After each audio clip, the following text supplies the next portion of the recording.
Welcome to the Runna Podcast. I'm Ben, head coach. And I'm Anya, international marathon runner. And we're proud to be the #1 rated running coaching service worldwide.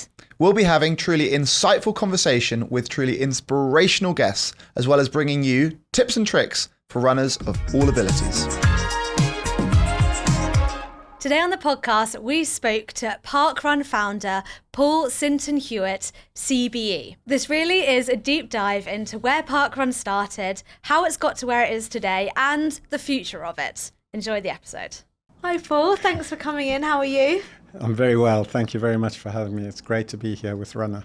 No, we really appreciate it. And obviously Ben and I are lovers of parkrun a lot of the weekends of the year, so we're really excited to chat to you.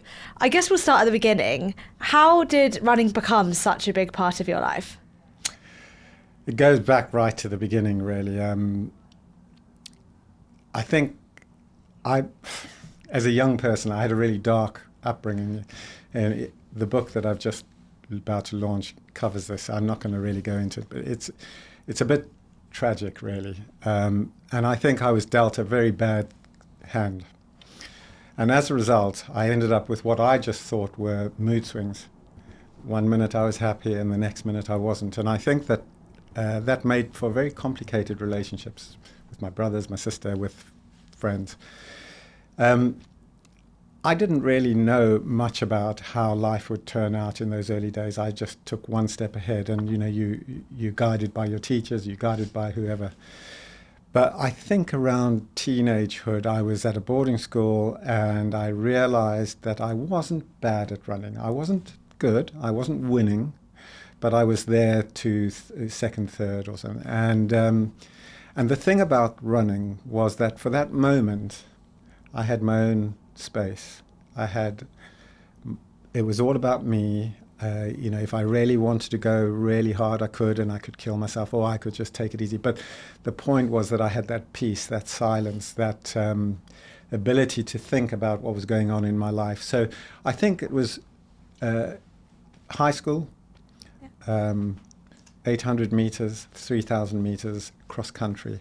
And the cross country in particular, I was allowed to leave the school grounds and go and run around the village, and that freedom was extraordinary for me at that time, and so I took it, and that was the beginning.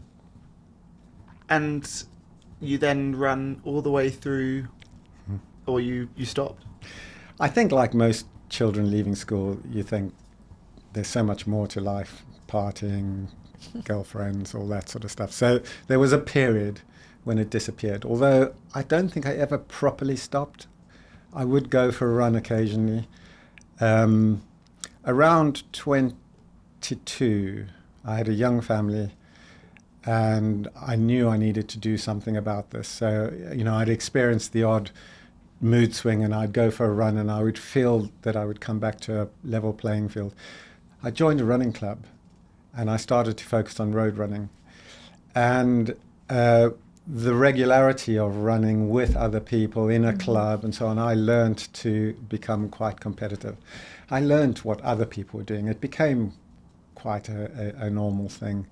And so then I started to set sights. And I remember, I think I ran my first marathon in Johannesburg. It was called the Johannesburg Nashua. There used to be a photocopier called Nashua. And this was in 1980, and I had no clue about a marathon, but I ran it in 3 hours and 15 with a few stops. And I thought to myself, well, that's not too bad. I probably can improve on that. And that was the beginning. And then I started to focus on 10K, 15K, half marathons, which led me to other things. I guess that period of your life where you were saying that maybe you didn't run as much and you didn't have, I guess, the structures, maybe a club, or I'm thinking about when I'm feeling less motivated or my friendship group are, we still go to parkrun. It's almost like that would have been this great through line had it been there, and maybe why it was such a glaring opportunity of something to go on to build. I wish I had parkrun in my youth. When I was a young father, it would have been something I could have done with my children. I think the bonds between myself and my children would have been completely different to what they are today had parkrun been there. But, the fact that it's every single week, that it's so simple, it's free, there's no obligation to do anything in particular other than have a good time. I think I would have become addicted. I probably would have been one of the statos. I would have been looking to cover every single country and get every part of the alphabet, and that would have been probably my youthful parkrun experience. These days, it very much is a part of my life. I can't really imagine not waking up on a Saturday and thinking, okay, where am I going this week? I still treat it like it's a very simple thing. It's not something that I need to put much effort into. I don't have to have forethought or foresight. I'm not addicted to it. So if I do travel to a country that doesn't have a parkrun, it doesn't kill me. But if I do go to a country that has one, then of course I'm going to sneak one in. I'm going to try and do it. And it's as much because of what happens at those parkruns than the running. For me, running, I think, is a thing of the past now. I'm enjoying walking and volunteering, but it's that camaraderie that we get, that that little injection of life I get on a Saturday morning, which does turn my weekend. It can actually make the difference between a good and a bad weekend. And so, tell us about why you started, and tell us about the first time in Bushy Park and the first parkrun. So just before I started, I was on target to run my best ever marathon. I was 42 years old. I was 44 years old. When I was 42, I had run a test marathon, Kingston Marathon, in 2 hours and 42, and I had come third. And that really let me believe that I could then improve my best ever time, which happens to be 2:36. I thought I could run a 2.5 hour marathon. I'm older, I'm wiser, I know how to plan, I can be quite logical about the whole thing, the intelligence of nutrition, all that sort of, everything was on and up. And I started to build for it, and I had all these goals that I would knock off in terms of getting to the London Marathon 2004. And I was out running a competitive event between two clubs in London, and it was called a mob match. It was cross country. I took my dog with me, which I probably wasn't supposed to do, but we were running off the lead through the cabbage patch. I had to make a right-hand turn through a hedge. And as I turned, my dog jumped in front of me, and I tripped and fell. I had a somersaulted. And whatever weaknesses were in my body at the time were just completely exposed. Hurt myself really badly. I had already achieved all the things I wanted to do. So I'd run the Valentine's Day, I think it's 15K. I'd run that in something like, is it Valentine's 15? It's 15. I can't remember, but I was on target. And then I'd run the Windsor half in 75. I'd come 10th. And I had one more target, which was Bath. And I wanted to run it in under 73. If I run it in 73, then I was on my way to London. Anyway, I went to Bath, which just happened this weekend, by the way. Yeah. So this is 2004. I went to Bath injured, and I killed myself. I absolutely ran out of my socks. I ran a 72 and a bit half marathon. But when I finished, I couldn't get off the ground, couldn't walk to the car. Someone had to drive me home. And I went for the assessment and so on. And the physio just said, yeah, if you ever run again, you'll be lucky. But basically, you got 2 years out. And what that meant was that everything that I built in my life in terms of structure around my own well-being, which is meet my running mates, go for a run, go for a coffee, go to the club, all those things were now, well, not taken away, but not as exciting or interesting to me anymore. And I thought, I have to find a different way to see my friends. And so I started talking to people about this is something I wanted to do. I had done these time trials in South Africa before, and I thought this is what I can do. It doesn't exist in this country. I'll just put on a free weekly timed race for fast runners in a park. I won't get permission. I'm not, it's just people running in the park. I don't have to do any of that stuff. And I'm not intending on having a company or a website or anything. It's just, my mates running, and I'll record the times and I'll tell them how they're doing. And I promised to everyone I would be there every single week.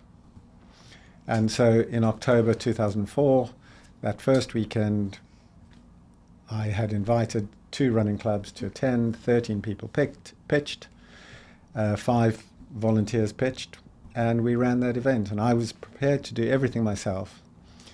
We went for coffee afterwards. I did a quick Excel spreadsheet of the results, and basically that was the format.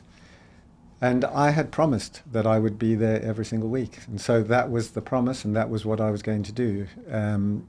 I got to see some friends. We went for coffee. So things were sort of going back in the right direction in terms of getting that social thing going again.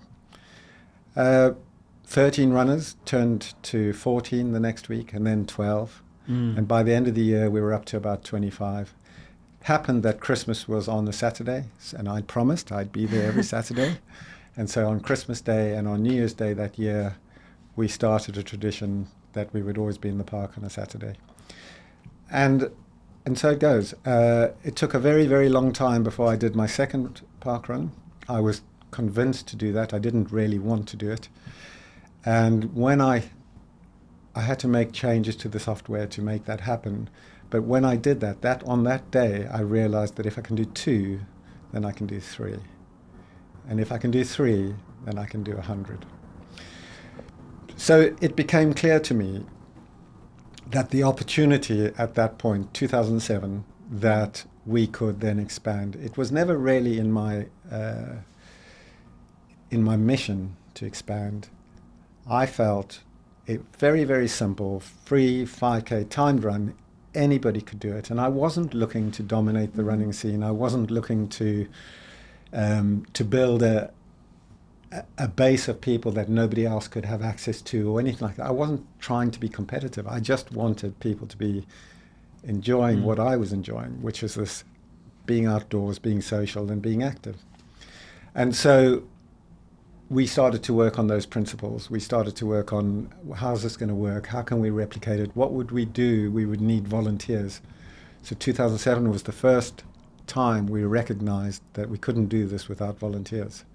Up until that time, I was going down and people were just coming to help me. They were never on a list. They were never planned. It just happened. So that's the beginnings of parkrun, and where we find ourselves now, we're 2,500 events around 22 odd countries, about 400,000 people taking part every single week. So now we've got to be a lot more efficient, a lot more professional, a lot more careful. Safeguarding's an issue, etc. And as a result, we've had to form a proper company. It's a charity now. Our goal is health and well-being. Definitely not competition,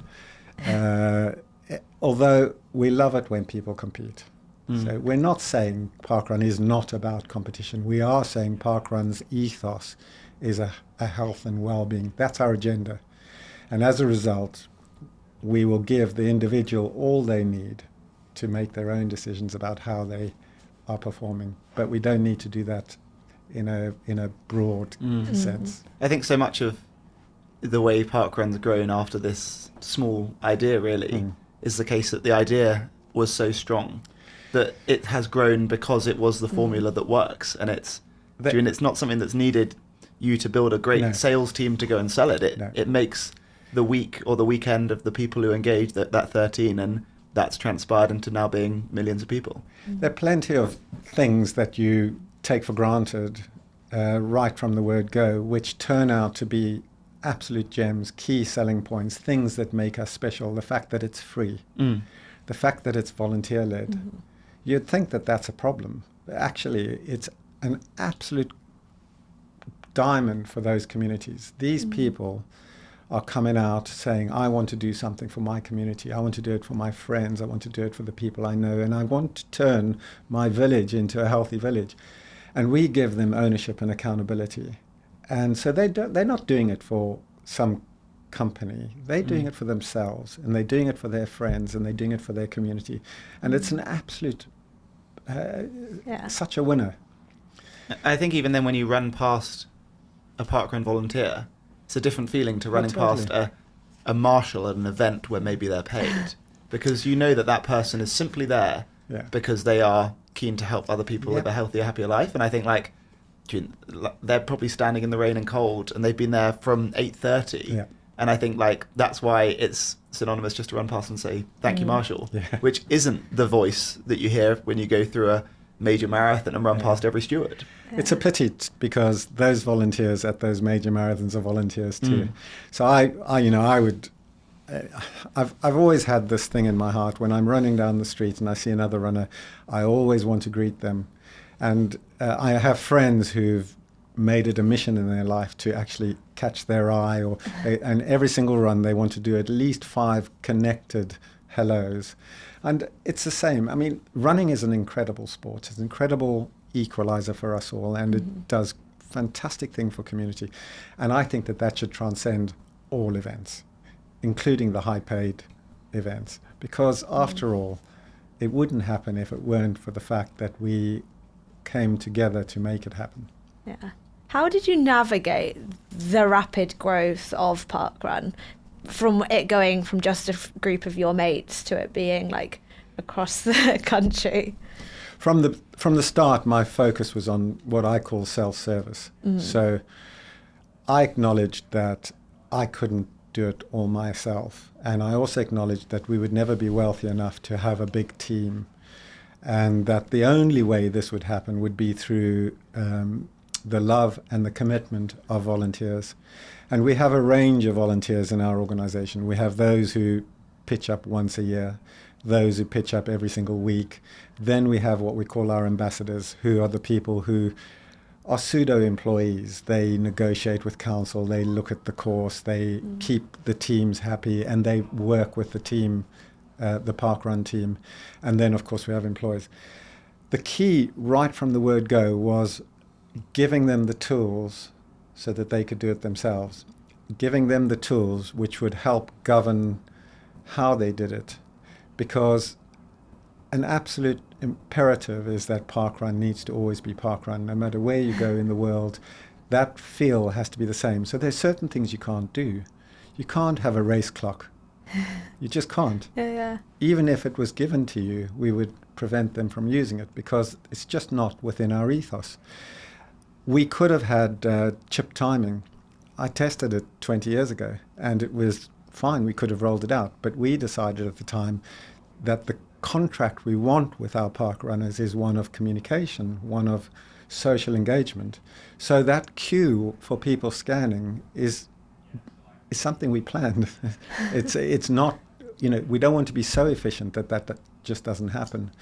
So I think it comes back to, and again, right now at the heart of parkrun, we know that the most important thing in the whole of parkrun world are the people who make it happen and the people who participate. So it's the events. And if Parkrun HQ was never, ever, ever, ever talked about again, that would be fine by me. We have to make sure that we continue to enable our people to be accountable, to be responsible, to be communicated with, etc., etc. So those are the key things that we need to focus on going forward. Yeah, I just think it's your mindset, which is why it's been so successful, parkrun, because so many people would be like, let's start charging for it. Yeah. Let's make it bigger, better. Let's make it a 10K. Let's make it a half marathon. Let's see how we can scale this. But it's the simplicity of parkrun why. Isn't it amazing if we'd taken £1 off every person, every finisher, there would be £100 million in the bank. That's just absurd. No, in my personal life, I'm very careful about what lines I cross over and which ones I don't. And I've always been more on the right side than on the wrong. I try not to make too many mistakes. And when it came to parkrun, I just couldn't see how we would ever ask a participant to pay something. Right now, parkrun's future is dependent on revenue, and we have our own kit that, the parkrun apricot brand, which we share with our participants, and I really want them to buy it, because the more they buy that kit, the stronger we become, the more we can expand, the more we can deliver this health pill to the people who haven't got it. So it is a difficult thing to square. If you're running a company, you need to be able to make sure that you can pay the salaries and that you can keep the wheels running and so on. So money is vital. We're a charity, and of course people can be very generous if they want to, and that would help. But when it comes to that contract that we have in the park, each individual participant needs to be aware of how they behave, because that contract is really, really key. Volunteers are delivering these events. We want them to be as happy and as joyful as possible, and it just takes one individual to step over a line and it can be a problem. I think with something that's grown in the way that it has, and like you said, it's touched hundreds of millions of people, do you still realise the impact it has to the individual, whereby it's so easy to look at these enormous numbers, but even for me, anecdotally, my friendship group, we're all obsessed. My best friend's mum, she's a volunteer week in, week out, and that's given her purpose when she can no longer run. Are you still able to realise the impact it has on the individual, despite there being so many of them? Truthfully, the numbers are mind-blowing, so I don't try and focus on them at all. I know them, and I get them wrong quite a lot, but no, for me, it's the impact. It's the individual impact. I get, every single week, I'll get someone come to me and tell me that their life's changed. And for the most part, it's just because we created something that they could be a part of. So they weren't struggling with health, or they weren't struggling with anything in particular, but they've got the social group and they feel a part of it, and they've made friends. And that is extraordinary. It's a bit like church. People say that parkrun's a bit like church. It is. We've replaced something that was really strong maybe 100 or 150 years ago. But there are those other stories where people's lives have truly been transformed. A diabetic who's now a regular runner, and he's no longer diabetic. Not just because of parkrun, because his doctor helped him do that as well. So, but mostly through their own initiative, their own decision to take that first step. They've joined a community which has made a huge difference. I've seen the most incredible stories, people's lives turned. I've seen extended family, people who don't run, but they just happen to be part of the extended family of those who are running, who have had complete turnaround in their lives. So I think that's what's important. I'm not really that bothered about the super quick people who can, they're doing very well already. They've got all these races they can go and run, and they can set their targets and beat them, and they can do that on properly measured courses, and I think that that's absolutely brilliant. They're the people who finish and go pretty quickly. It's everybody after them who find that space in the park, in the queue, or meeting their friends and their family, that's the real gem of parkrun. That's where the real work is done.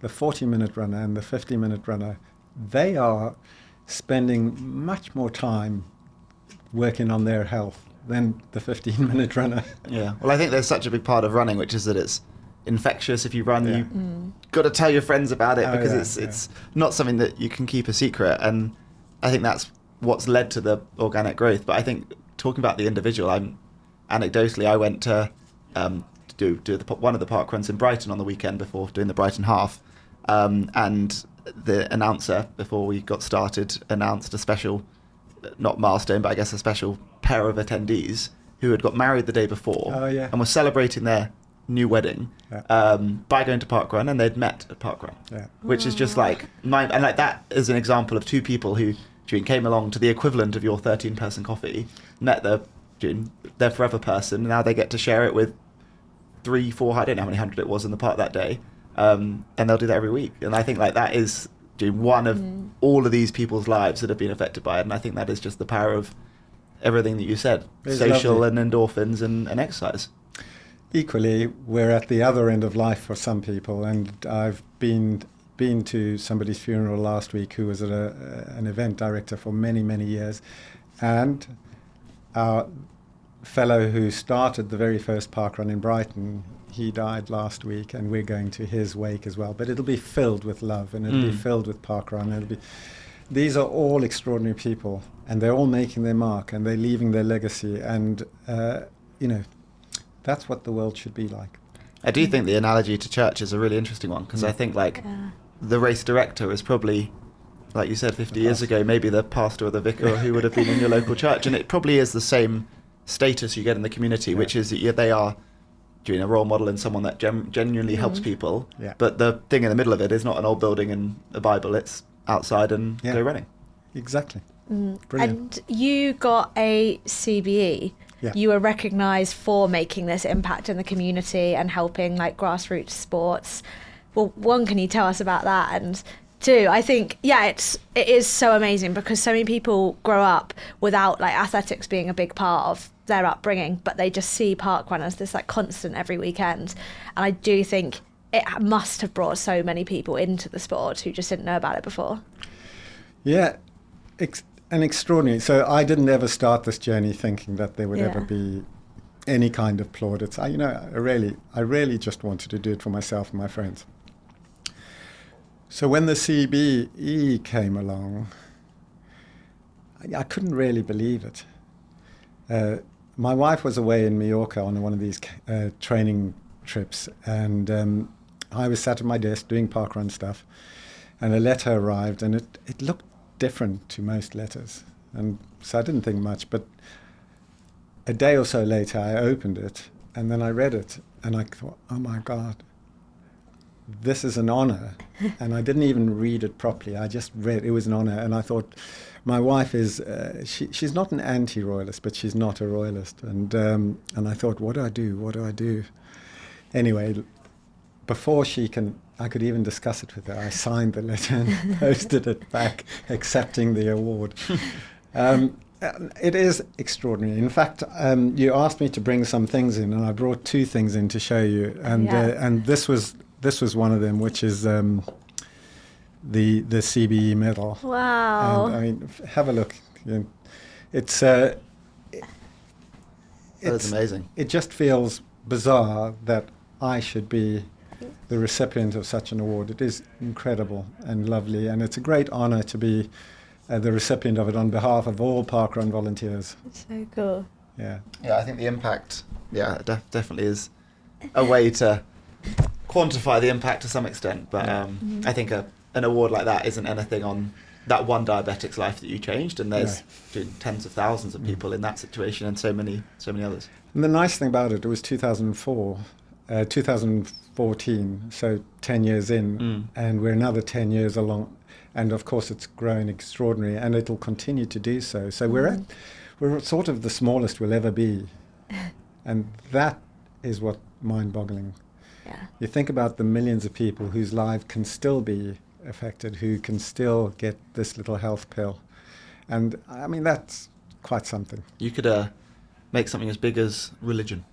Maybe that's a bit dangerous if we talk about it like that. I couldn't not share my personal anecdote. So I used to work, and I spent 2 years working at a hotel in Greece, and I ran the fitness department. Okay. And within that, I had a fitness timetable, morning runs, we'd had cycle tours, fitness classes.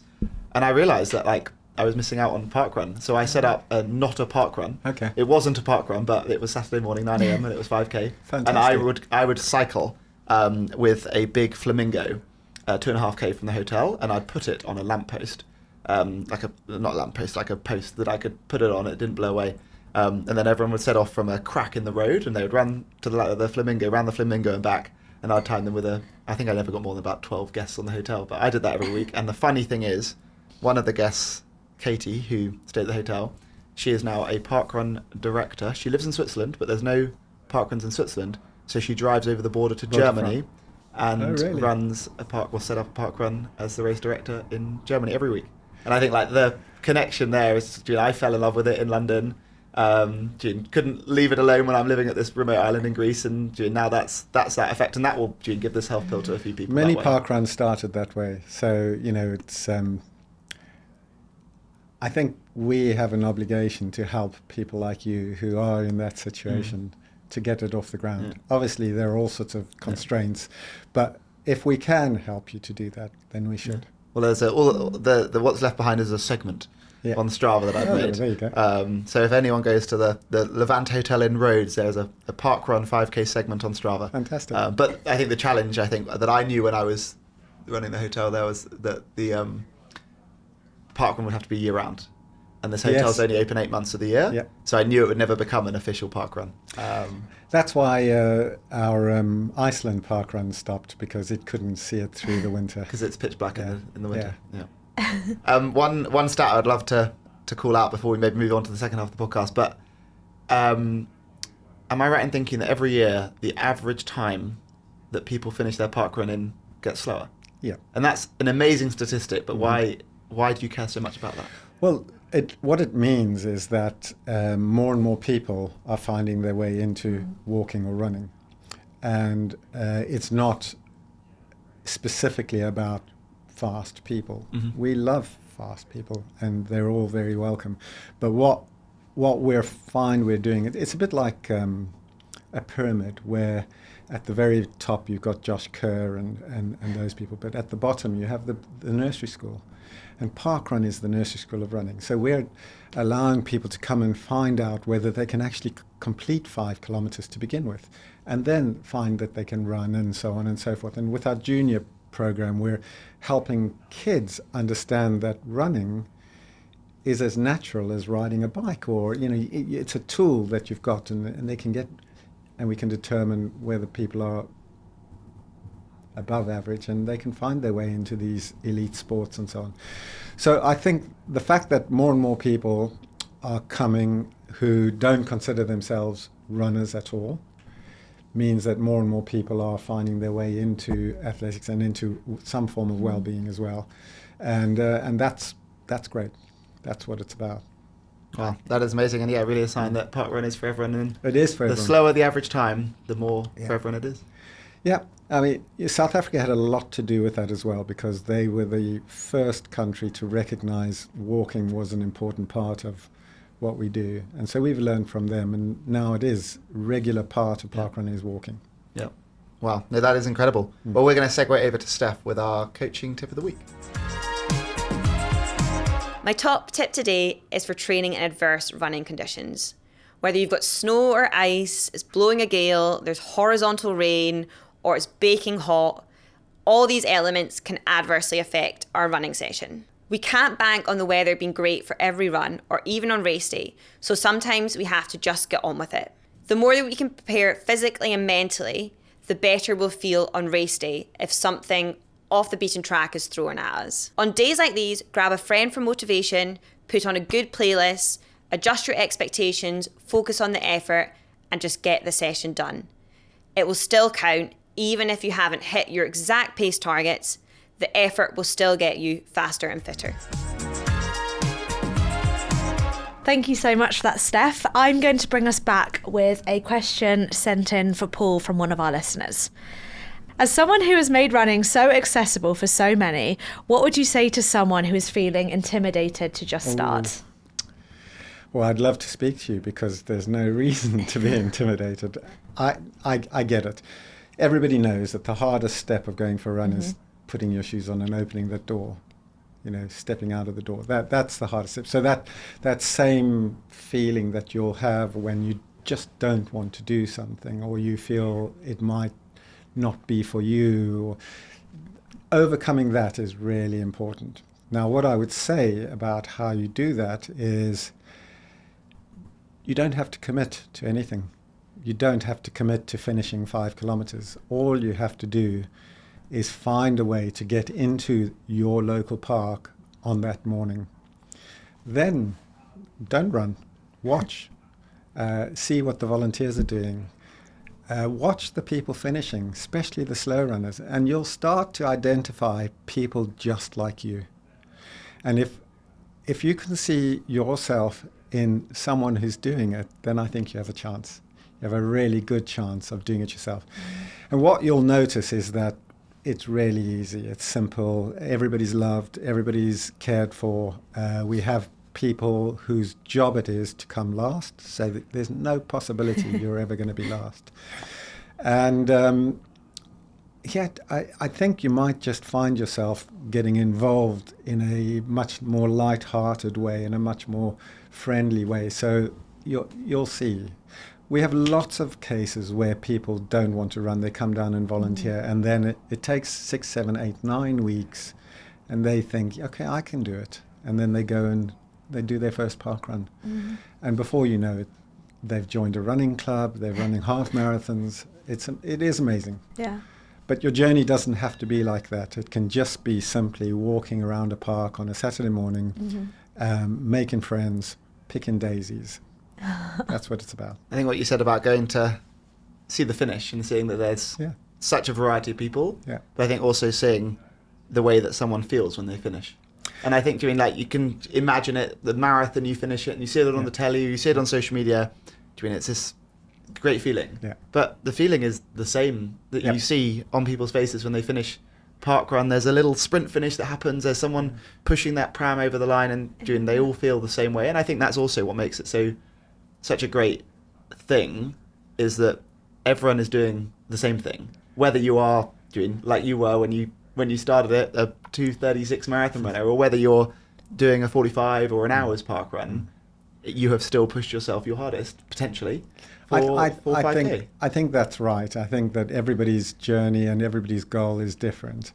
I'm more than happy finishing a park run now, 5K, because it is quite a big distance for me, given that I've got some issues.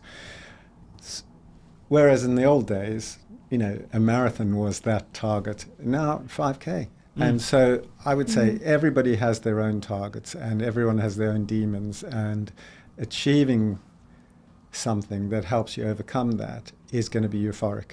And I think also if you can do something hard like 5K on a Saturday morning, you can get up early and you can go to work. You can have that hard conversation. You can do other hard things. Because I think you build the muscle of doing things. This is the thing we don't really talk about very much, but you're absolutely right. I think that once you've started down this journey, you do learn how to work your way through other more difficult situations. And it's part of the journey that people who participate in sport learn to deal with. So it's a really good point.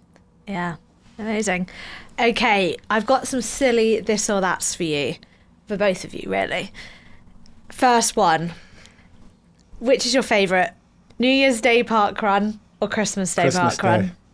You knew what I was going to say. A million times.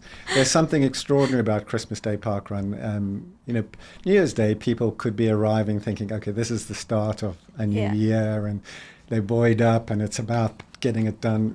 Christmas Day is never like that. Christmas Day is all about Christmas celebration, family, social interaction, and everybody's dressed up in Santa hats, and it's just fun. It's a festival. Yeah. Even if we still take it seriously, it is a festival and it's beautiful. Ben? I think they're, like you said, that they're the perfect distance apart. That means that they can both stack on a Saturday. It means that I'm always excited for a year when they're not on Saturday, so that you get the 4 park runs in quick succession. But trying to pick between that is impossible, because I actually had a really bad back injury, didn't run for October, November, December, let's say, and the New Year's Day one was my first one back, and that really set me on a good trajectory in 2024. So that was really meaningful for me. But I think at the same time, the Christmas Day one is fantastic. I've gone and dressed up, put my speaker in my backpack, and ran around with Christmas songs on. So it's hard to pick, but maybe I'd pick the Christmas Day with you as well. Yeah, I'd do Christmas. But I'm glad we don't have to pick. No, we don't. You can do them both. Yeah. No, like Christmas Day this year, I ran with family, which I haven't seen in years, and it just like kickstarts the whole like Christmas Day being like so connected, where that would never have happened if we hadn't have done parkrun. So. I just have the challenge that I live in between like too many. So I'm having to fight to get like my friendship group and my family and then my sister's boyfriend's family all to the same park. Otherwise I have to pick which like part of my life is the most important. But so far I can somehow cajole them all in the right place if I plan from about the start of December. Okay. Would you rather run or volunteer at parkrun? I'd rather run. Running makes me happy. Yeah. It's something that I've done with reasonable amounts of success, and I enjoy it. I mean, I enjoy when my heart's just about to explode. It's a funny thing. I can do that when I'm running. I can't really do it for other things. I cycle a lot now, and it's an extraordinary experience. But I'm now arthritic, so I don't do much running, and I have to say I am enjoying the volunteering just as much as running. But you can't you can't balance those two. You can't just say it's okay, I'm a volunteer and it's all great. I miss the fact that I can't run. Yeah, it must be so rewarding, volunteering. Okay, lastly, for both of you, you can only have one for the rest of your life after parkrun: coffee or cake. Coffee. Coffee. What if it was a pastry? I think I have about 5 coffees a day, and I don't have cake 5 times a day. I'm not that bothered about pastry. I mean, yes, I'll always have one, but if I don't ever have another pastry in my life, it'll be fine. Amazing. What, you, Anya? You pastries then? You don't drink coffee? Yeah, I do. Oh, you do? Yeah, I do. Oh, okay. A lot. Maybe cake though. Often, I'll do parkrun as part of a long run, and I've had caffeine energy gels throughout that run. Oh, then you don't so I want want coffee. to refuel after, and I don't need any more caffeine. But yeah. Yeah, post-run coffee is half the reason for going for the run sometimes.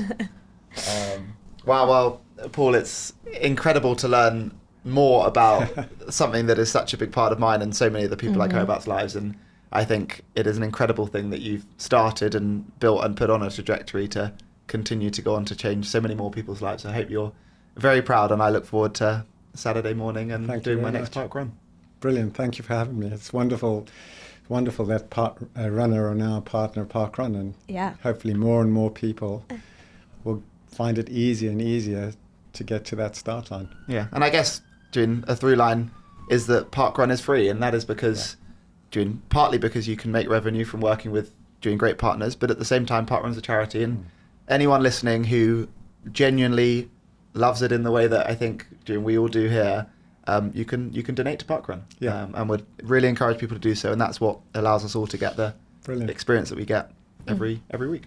Today's podcast is powered by Runna. Runna is the #1 rated running coaching service worldwide, and whatever your running goal, whether you're looking to do your first 5K, improve your time over the 10K, or even run a marathon or an ultramarathon, we'll build you the personalized training for you to help you get there and enjoy the process along the way. If you want to download the Runna app, you'll get 2 weeks for free with code podcast25.